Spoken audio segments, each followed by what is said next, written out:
तो आज हम शार्क्स के बारे में कुछ ऐसी चीजें जानने वाले हैं जो शायद ही आपने कभी सुना हो। Number one, unlimited teeth. Sharks के टीथ जॉ लाइन से नहीं बल्कि अपने गम से डायरेक्ट अटैच होती हैं और ये अपने पूरे लाइफ साइकिल में अपने टीथ्स को रिप्लेस करते रहते हैं, बिल्कुल एक कन्वेयर बेल्ट की तरह। Second fact, brilliant buoyancy.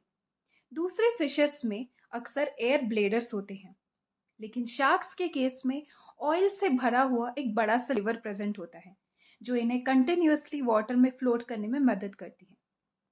तो जो शार्क्स को आप पानी के फ्लोर में रेस्ट करते हुए देखते हैं वो एक एक्सेप्शनल केस है नर्स शार्क्स के केसेस में।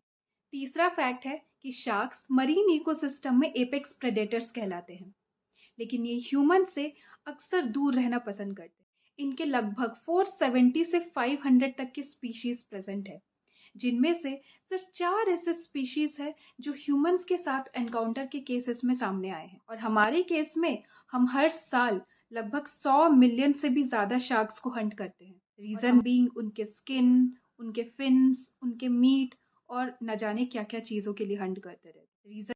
चौथा फैक्ट है गैस्ट्रिक इवर्जन।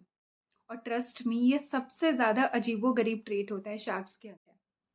जब भी ये शिकार करके अपने प्रे को अपने गट के अंदर लेते हैं तो ऐसे कुछ अनवांटेड मटेरियल्स भी अंदर चले जाते हैं, तो वो अपने पेट से अपने आप साफ नहीं हो पाता है, जिसके वजह से ये अपने गट को अपने मुंह के तरफ से बाहर निकालते हैं और उसे साफ करके वापस अंदर भी ले जा सकते हैं। आखिर में आता है इंट्रा यूटेराइन कैनिबलिज्म।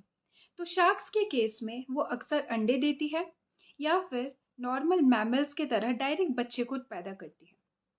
तो उनके एग्स को मर्मेड्स पर्स कहते हैं just because of their appearance.